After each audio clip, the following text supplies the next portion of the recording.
রাষ্ট্রপতি নির্বাচন 1991 পরে তো এখন প্রথম হচ্ছে এত দীর্ঘ বিরতিতে এই কমিশন এই সুযোগটা হয়তো দেখার এবং প্রত্যক্ষ করার সুযোগটা হয়তো নেবেন।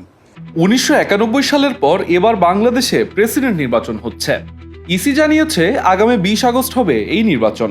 প্রেসিডেন্ট নির্বাচন 35 বছর পরে হচ্ছে, এমন কথা কেন বলা হচ্ছে?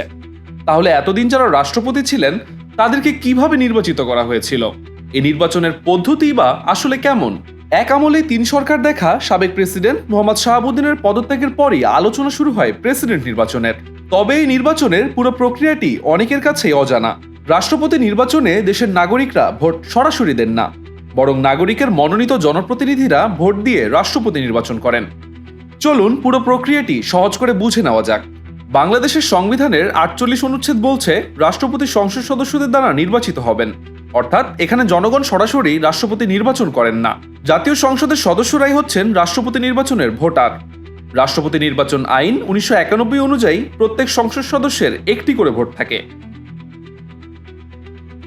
এবার আসা যাক প্রার্থী হওয়ার যোগ্যতায়। সংবিধান অনুযায়ী রাষ্ট্রপতি হতে হলে একজন ব্যক্তির বয়স কমপক্ষে 35 বছর হতে হবে। তাকে সংসদ সদস্য হওয়ার যোগ্যতাও থাকতে হবে। তবে আগে সংবিধানের অধীনে অভিশংসনের মাধ্যমে রাষ্ট্রপতির পদ থেকে অপসারিত হয়ে থাকলে তিনি আবার রাষ্ট্রপতি নির্বাচনে যোগ্য হবেন না।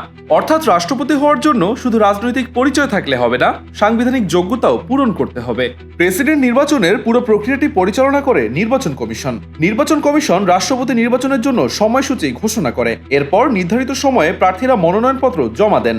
মনোনয়নপত্র যাচাই বাছাইয়ের পর যদি মাত্র একজন প্রার্থীর মনোনয়ন বৈধ থাকে তাহলে আর ভোটের প্রয়োজন হয় না, ওই ব্যক্তিকেই নির্বাচিত ঘোষণা করা হয়। অর্থাৎ রাষ্ট্রপতি নির্বাচনে সবসময় ভোট গ্রহণ হবে এমনটা নয়। আর ঠিক এই কারণেই গত 35 বছরে কোনো রাষ্ট্রপতি নির্বাচন হয়নি। অর্থাৎ প্রতিদ্বন্দ্বী না থাকার ফলে ক্ষমতাসীন দলের মনোনীত প্রার্থী রাষ্ট্রপতি হয়েছেন। তবে এবারের ঘটনা ভিন্ন। বিরোধী দলীয় জোট থেকে মনোনীত করা হয়েছে কর্নেল অলিকে, আর সরকার দল এখনো তাদের প্রার্থীর নাম জানায়নি। রাষ্ট্রপতি নির্বাচন আইন 1991 অনুযায়ী ভোট গ্রহণের ব্যবস্থা নির্বাচন কমিশন করে। আইনে সংসদ সদস্যদের প্রকাশ্য ভোটে রাষ্ট্রপতি নির্বাচনের কথা বলা রয়েছে। এই নির্বাচনে ভোট গ্রহণ কিভাবে হবে, এমপিরা কেমন জায়গায় ভোট দিবেন সে বিষয়ে বিস্তারিত জানিয়েছেন নির্বাচন কমিশনের সিনিয়র সচিব আক্তার আহমেদ। ব্যালট পেপারে দুটো পার্ট, একটা মুড়ি আর একটা হচ্ছে ভোট।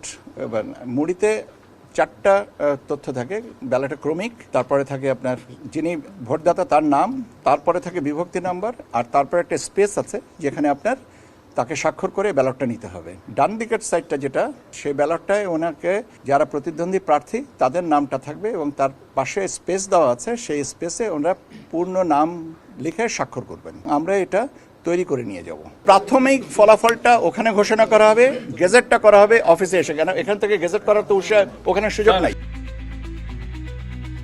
সংবিধানের 123 নম্বর অনুচ্ছেদে রাষ্ট্রপতি নির্বাচনের সময়সীমা নির্ধারণ করা আছে। রাষ্ট্রপতির মেয়াদ শেষ হওয়ার ক্ষেত্রে সাধারণত তার মেয়াদ শেষ হওয়ার আগের 90 থেকে 60 দিনের মধ্যে নির্বাচন হওয়ার কথা। তবে সংসদ ভেঙে যাওয়ার সঙ্গে সময়ের সংঘাত হলে সংবিধানে বিশেষ ব্যবস্থাও রাখা হয়েছে। আর রাষ্ট্রপতির পদ মৃত্যু, পদত্যাগ বা অপসারণের কারণে শূন্য হলে সেই শূন্যতার 90 দিনের মধ্যে নির্বাচন করতে হয়। বাংলাদেশের রাষ্ট্রপতির মেয়াদ 5 বছর। তবে একটি গুরুত্বপূর্ণ বিষয় আছে, একজন ব্যক্তি সর্বোচ্চ 2 মেয়াদ রাষ্ট্রপতি থাকতে পারেন। 2 মেয়াদ পরপর হোক বা আলাদা সময়ে, 2 মেয়াদের বেশি রাষ্ট্রপতি থাকা যাবে না। এখানেই বাংলাদেশের প্রেসিডেন্ট পদ নিয়ে আরেকটি গুরুত্বপূর্ণ বিষয় সামনে আসে। সংবিধানের 48(3) অনুযায়ী রাষ্ট্রপতি তার অধিকাংশ সাংবিধানিক দায়িত্ব পালনের ক্ষেত্রে প্রধানমন্ত্রীর পরামর্শ অনুযায়ী কাজ করেন। তবে প্রধানমন্ত্রীর নিয়োগ এবং প্রধান বিচারপতি নিয়োগের ক্ষেত্রে সংবিধানের রাষ্ট্রপতির আলাদা ভূমিকা রাখা হয়েছে। অর্থাৎ রাষ্ট্রপতি রাষ্ট্রের হেড অফ স্টেট। কিন্তু বাংলাদেশের বর্তমান সংসদীয় ব্যবস্থায় নির্বাহী ক্ষমতার কেন্দ্র মূলত প্রধানমন্ত্রীর নেতৃত্বাধীন সরকার। এখানেই আসল প্রশ্ন, যেহেতু জনগণ সরাসরি রাষ্ট্রপতি নির্বাচন করেন না, তাই সংসদে যে রাজনৈতিক শক্তির সংখ্যাগরিষ্ঠতা থাকে, প্রেসিডেন্ট নির্বাচনে তাদের প্রভাব স্বাভাবিকভাবেই অনেক বেশি।